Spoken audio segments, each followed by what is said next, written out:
Perkenalkan, nama saya Zevanya Gedalia Risakota dengan NIM 17066-23066 dari kelas S1 Akuntansi B, Angkatan 2023. Di sini saya membuat video untuk memenuhi tugas akuntansi keuangan menengah 2, yaitu tugas tambahan.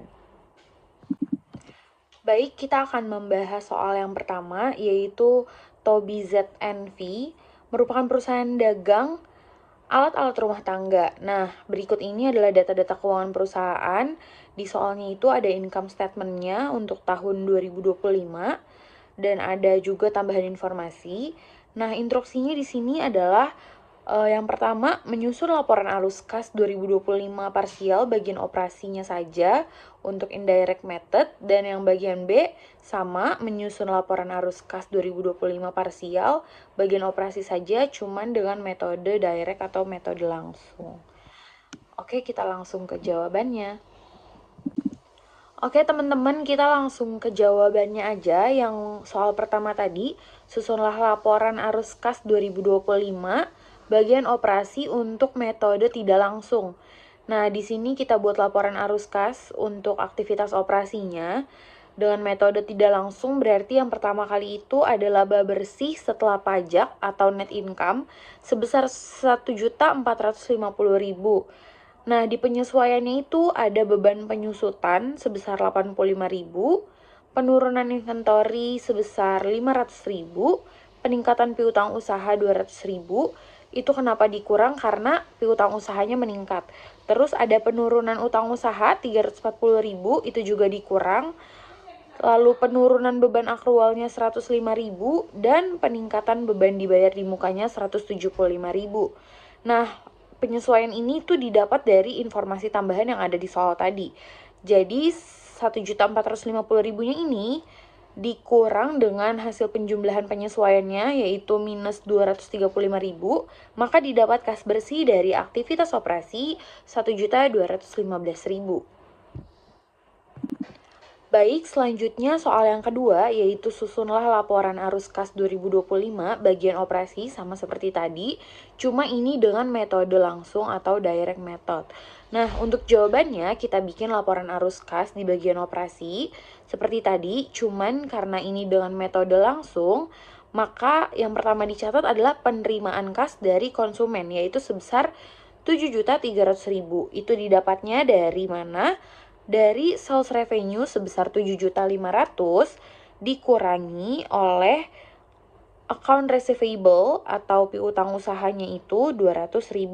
Jadi dapat 7.300.000. Lalu pengeluaran kasnya untuk supplier 4.740.000 itu didapat dari purchase-nya 4.400.000 ditambah dengan accounts payable-nya yaitu 340.000.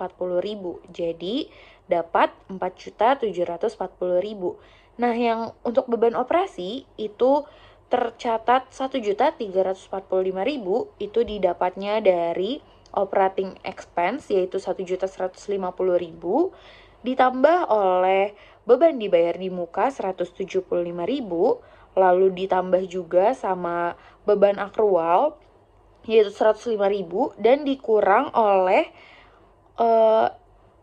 penyusutan yaitu 85.000. Jadi didapat 1.345.000.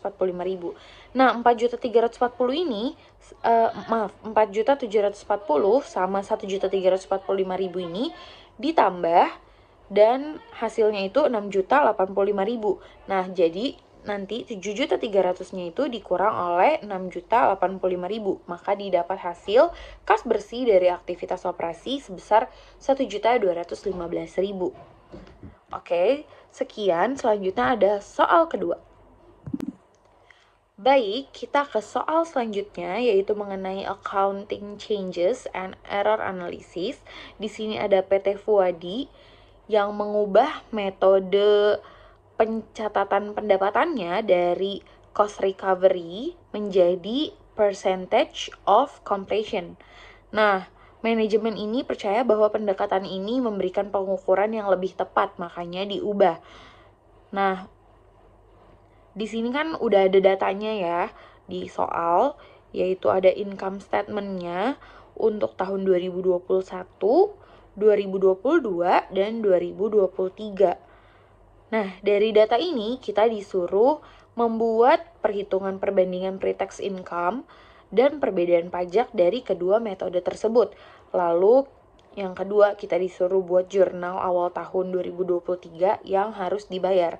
Kita langsung aja ke jawabannya. Oke, kita akan masuk ke jawaban dari soal kedua mengenai accounting changes and error analysis. Jadi, kita diminta untuk membuat perhitungan perbandingan pre-tax income dan perbedaan pajak dari kedua metode. Nah, untuk kolomnya, yang pertama kita buat adalah kolom tahun. Yang kedua, kolom metode percentage. Dan yang ketiga, kolom cost recovery. Nanti, kolom percentage ini sama cost recovery itu kita isi dengan data dari soal. Jadi, untuk tahun yang pertama, 2021, data dari soalnya itu, untuk metode percentage, kita dapat 6 miliar. Terus cost recovery-nya kita dapat 5,2 miliar. Nah, yang kita harus perhatiin di sini adalah kolom difference-nya. Jadi kolom difference-nya itu diisi dengan selisih dari metode percentage dikurang dengan metode cost recovery. Jadi 6 miliar dikurang 5,2 miliar. Jadi difference-nya didapat sebesar 800 juta. Nah, untuk tax effect-nya itu sebesar 22%. Jadi 22% dari 800 juta yaitu 176 juta. Nah, di income effect-nya itu adalah hasil dari selisih difference dikurang tax effect, yaitu 800 juta dikurang 176 juta. Itu untuk tahun 2021, dan begitu juga untuk tahun 2022. Dicatat seperti itu. Dan untuk total di tahun 2023. Nah, yang berbeda di sini hanya di awal tahun 2023. Yaitu didapatnya dari metode persentase-nya itu didapat dari hasil penjumlahan tahun 2021 dan tahun 2022. Jadi untuk awal tahun 2023, metode persentase-nya itu 12,9 miliar. Lalu untuk metode cost recovery itu sebesar 10,9 miliar. Dan perbedaannya yaitu selisihnya dari 12,9 dikurang 10,9 miliar sebesar 2 miliar. Tax efeknya 22% dari 2 miliar sebesar 440 juta. Dan income efeknya itu 2 miliar dikurang 440 juta. Jadi sebesar 1,560 juta. 1 miliar 560 juta. Oke, sekian jawaban untuk yang pertama. Selanjutnya kita akan membahas jurnalnya. Baik, di sini kita diminta untuk membuat jurnal awal tahun 2023. Karena seperti yang tadi saya jelaskan, awal tahun 2023 itu kita dapatnya dari hasil penjumlahan tahun-tahun sebelumnya, yaitu 2021 dan 2022. Makanya di sini jurnalnya itu 1 Januari 2023 di debit ada konstruksi dalam proses sebesar 2 miliar. Itu yang tadi udah saya lingkarkan di jawaban sebelumnya. Dan untuk kreditnya yaitu utang pajak tangguhan sebesar 440 juta dan laba ditahan sebesar 1 miliar 560 juta. Baik, sekian jawabannya. Kurang lebihnya mohon maaf. Terima kasih.